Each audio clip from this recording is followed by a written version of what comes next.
Hi,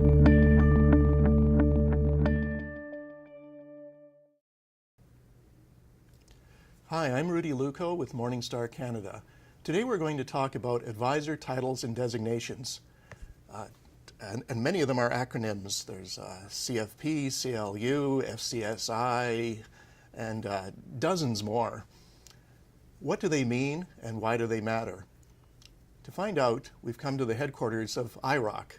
IIROC is the self-regulatory organization for the brokerage industry, and IIROC has created an online interactive glossary. With me to talk about it is IIROC's President and CEO, Susan Wolburgh Jenah. Susan, what was the glossary designed to do? Well, exactly as you say, Rudy, there are so many acronyms out there, and many advisors rightfully are very proud of their credentials. They hold themselves out as being a CFA or a CA or whatever their financial designation and training entitles them to hold themselves out as. The issue for investors, of course, is that while this information could be very useful to them in terms of making decisions about advisors they wish to work with or the services that can be provided, what they're looking for, what the right fit is, it's a bit difficult to understand currently what's behind each of these designations. They cover such a wide variety of experience, educational background, learning, courses of study, hours of examination and training, etc., that we thought it would be useful to bring all that together in one comprehensive, free, easy-to-use database where investors could access this information to inform themselves as part of their due diligence process. I mean, just to be clear about it, it's one factor. This is not the only factor that's going to be relevant in making decisions, but it is a factor, and it's information that we think goes into the mix of what will be useful to investors. And our own research with investors about this whole issue of financial designations and what do they mean bore out that view, that this would be useful information if people could actually find out what was behind these various designations. I think investors will welcome this initiative. And in addition to the online glossary, you've also, prior to that, issued some guidance to your member firms on the use of various titles, designations, and tell us about that. Well, in many ways, it's interesting because that's how this project, actually, this initiative really began.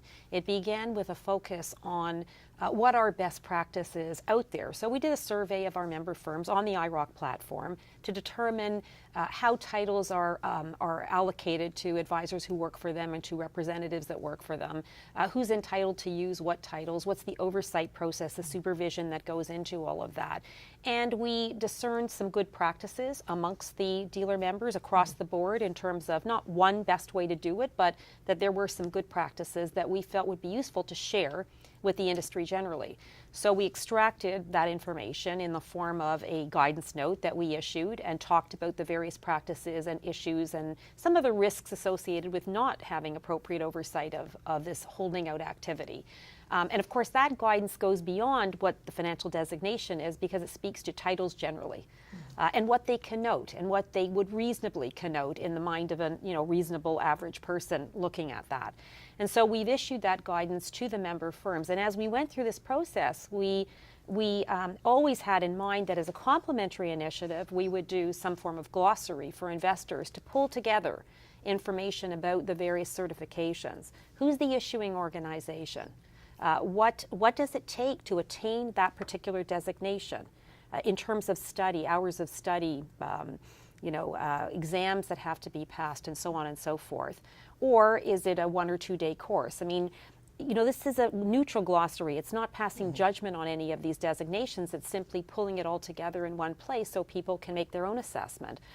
There's no such thing as one size fits all. So for each investor, there will be an advisor whose skill set is more uniquely consistent with what their needs are.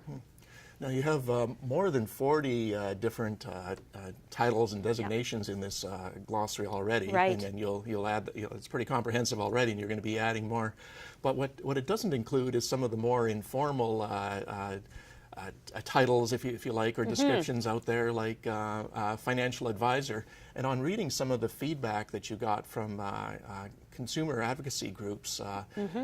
Many of them held the position that to call yourself an advisor, you have to be someone acting in the best interest of your clients, having a fiduciary standard instead of the more prevalent suitability and know your client standard. And they're saying that these people who do not have this fiduciary standard should not be allowed to call themselves financial advisors. They should just be called salespeople or something equivalent to that. So, so what's your response? You know, I think that the point that's being raised is a very good point in many ways, but the issue is not quite so black and white, because the designations in many ways are important and a relevant input in terms of how you view a particular individual and their background. I mean, I think that there are many in the industry who use these titles entirely appropriately. They're proud of the work they've done to achieve them, and they, you know, if you've gone through the CFA, you know what it takes to become a CFA. And so for them, this is not about I'm a financial advisor. This is about their skills, the proficiency. So the glossary is really not an attempt to be everything for everyone. It's, you know, it's a judgment call, and we made the judgment that essentially this would be about designations that are awarded essentially by third-party institutions, organizations. That's separate and apart from whether somebody is, you know, subject to a fiduciary standard, or, you know, there's this whole debate that's currently going on, which you're alluding to, and we think it's a very important debate to have. It's a very important issue, and, you know, to have stakeholders thinking about and discussing. There are many, as you know, things happening internationally on this very front. And so we're waiting to see. I mean, the CSA have published 2 significant papers, one on this very subject of whether there should be a fiduciary standard or a best interest standard is another way to put it, imposed on anybody who holds themselves out as being an advisor and offering advice to retail clients. And they've gone through an extensive consultation process, received a variety of comments, which, you know, as you know, this is a very bifurcating issue. I mean, it tends to be very divisive in terms of the views that have been expressed. But there have been a lot of thoughtful comments on both sides of this issue, and it will be very interesting to see where the CSA come out on that. So in the meantime, I would say this, just on this very subject, that we think it's important, even as this debate goes on about whether there should be a best interest standard and who it would apply to, et cetera, we think it's important to continue to raise the bar on professionalism in the industry. That has always been our approach here at IIROC, and we continue to work towards that end.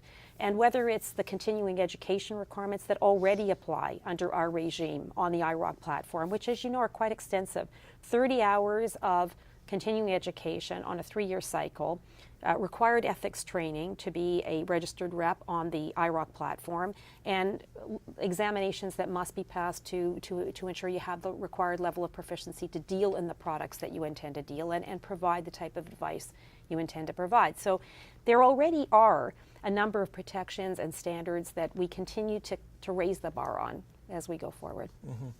So the whole fiduciary versus suitability, that is a debate that goes well beyond the scope of the online glossary, which is meant to be more factual and neutral, and it does that job certainly. So you have the online glossary now. You've issued some guidance to your member firms, and so what's next on specifically on the advisors and titles front? Well, I think for now what we want to do, and of course the glossary itself, I should say, is not a static document. Even since launch, we've had organizations contact us and say we would like to have our designation added to the glossary, which is interesting. So we expect that over time the list of commonly held designations may well grow, and as this is a neutral site intended to capture commonly used designations, we will add them as appropriate. In terms of guidance, I mean, after we issue guidance, we always make that a part really of our compliance oversight. So we don't just issue the guidance and then let it survive, you know, just out there. It's important to dialogue with the firms when we go in to do compliance reviews, to examine how they're complying or not complying, or how they're taking that guidance into consideration in terms of their approach to the use of titles and the holding out and all the rest of it. And we think this is just very much the way we would undertake any initiative relating to guidance that we've issued. We look at how firms will apply it, and there's going to be a variety of practices that are adopted. There's no one thing that everyone must do. We issue the guidance so that it allows firms to see what others are doing and to decide what makes sense in their own particular business model. Susan, thanks for this. To view the online glossary, you can go to IIROC.ca, and that's IIROC.ca. And for continuing coverage of investment and personal finance, please come back to Morningstar.ca. Thank you for watching.